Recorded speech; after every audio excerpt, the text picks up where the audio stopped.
In 2009, at their annual leaders' meeting in Cairns, Australia, Pacific leaders made a commitment to improve the use of development resources, both domestic and aid, to accelerate the achievement of the Millennium Development Goals. They committed to strengthening country systems and institutions to better prioritize, allocate, deliver, and account for those resources to their own citizens and development partners. They agreed to open up their systems of national planning, budgeting, public financial and aid management for review by peers within the Pacific region, so that the Pacific could find homegrown solutions to common challenges. Since then, all 13 Forum Island countries have completed peer reviews, and all 13 countries have completed some form of public expenditure and financial accountability assessment. I think a review is always very healthy. I think that the mistake one should never make is to carry on doing what you're doing without just reflecting upon it. And I think it is important to get people from within the region to do that, because we share the experience. A lot of our problems are very similar. The fact that the peer review is being done by our peers, I think is a good thing. Sometimes reviews are made with different standards in mind or different expectations. But the good thing about peer review is the realistic aspect of it. I think that often has to be given some weight. It is an avenue through which we can, through this peer review committee, be able to be told of where we are in terms of how we are compared to other neighboring Pacific countries. We know that there are brothers and sisters down in the South Pacific that are doing pretty well. Their governments are thriving. We can emulate some of this. What do they do that drives their economy? And we've moved on from just the straight technical advisors doing almost everything in country.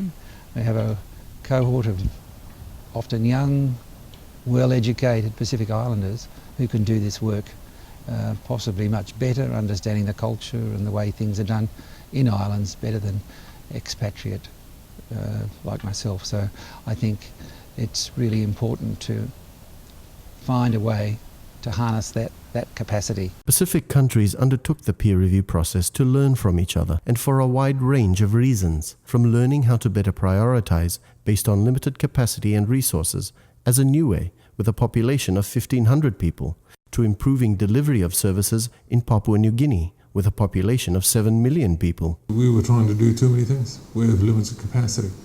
So what we needed to do was rationalize that process to determine what are the limiting factors and then work according to those limiting factors. So what we're doing at the present moment is exactly what the peer review recommended, and that is to set up a unit which is going to be responsible for management, administration and monitoring our projects. We are beginning to move the resources away from Waigani, away from the centre, and support the decentralisation concept by empowering and capacitating the lower level governments, but also giving them the resources behind that capacity, and ensuring that national government plays a monitoring role and a guiding role against our development plans. Samoa, Cook Islands and the Republic of the Marshall Islands wanted to complement existing government efforts to improve accountability, transparency, and strengthening public financial management and planning systems.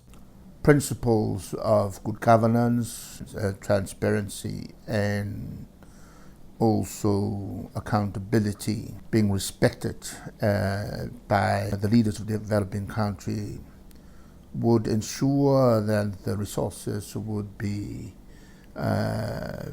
better used. I think it's good for us to have people from the outside to come in, have a look at our systems independently, and provide us with an unbiased, if you like, view of how well we are performing. We've made a commitment in the next few years to have one of the best, most robust finance management systems and planning systems in place. And we've done quite a few initiatives recently, I think, that has really benefited the country. We are building our internal capacity for performance monitoring and auditing. All these efforts are to build a government and people that are accountable and transparent in the use and result for the resources we generate domestically and receive from our development partners. Over the past 4 years, the Pacific region has taken strong leadership over their development agenda and processes in partnership with their development partners. They have demonstrated their commitment to improving governance, accountability, and transparency for more effective institutions. It's important that the government takes the leadership, especially in the area of donor coordination. And I have been an advocate of this principle for quite some time, because there is no deviation from the principle of leadership and ownership by the governments themselves. In that way also there's a demonstration of the commitments that the government has put into relationships with their development partners. There is now willingness from the donors who say to the leaders of the Pacific Island particularly, we want you to take direction of your destiny. We want you to design what you want, and we will finance according to what you wish. They want really that we take ownership of our destiny. One of the key recommendations from the peer review process is to continue South-South learning with government attachments. In May 2014, Samoa hosted government representatives from the Federated States of Micronesia and the Solomon Islands. What key lessons did they learn, and how would they apply them? We've learnt an awful lot while we're here.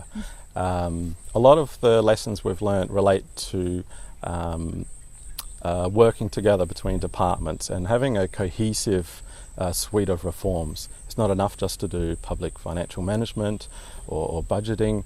They really have to link together, and that's where the strength comes from. And that's what we've learnt here in Samoa. Everybody knows where they fit. They know how they relate up to the very highest levels of the strategy for Samoa.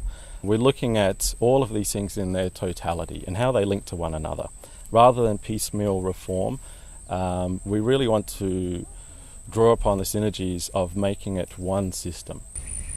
Aid coordination and management is actually very much dependent on the environment that these proper and clearly identified planning frameworks and linkages create. So that's actually the ultimate realization, that without these proper linkages between the different levels of planning, you cannot really have a coordinated approach to aid management. How would they share the learning, and what are the next steps? In 2011, we completed our very first BIFA assessment, and it's taken us quite some time to finalize our PFM reform plan. And so just being down here with the PFM team, it's a very rewarding experience, because we're able to really observe and learn about how they go about addressing the common issues that we have. And we are confident now that we can go back home and effectively implement or complete our reform plan and quickly implement it. Unlike Samoa, we have planning and ministry in one ministry, which is a fantastic arrangement. For us, we have planning in another ministry, and aid coordination, Ministry of Finance, is different. So with the group that we have a good mixture, which is planning and finance. We have confidence that we three will work better. I think this attachment has very big benefits for that, bringing these two ministries together, because before we have been fragmented. What are their perspectives on the South-South attachments?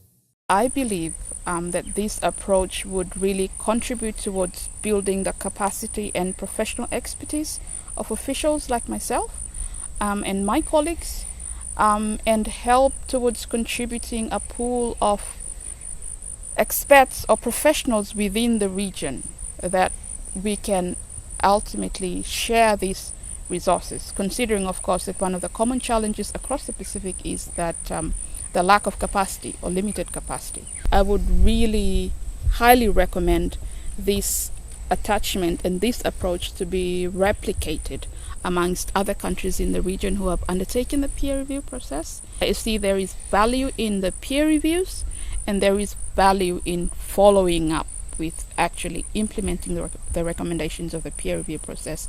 And one such very useful approach is this attachment.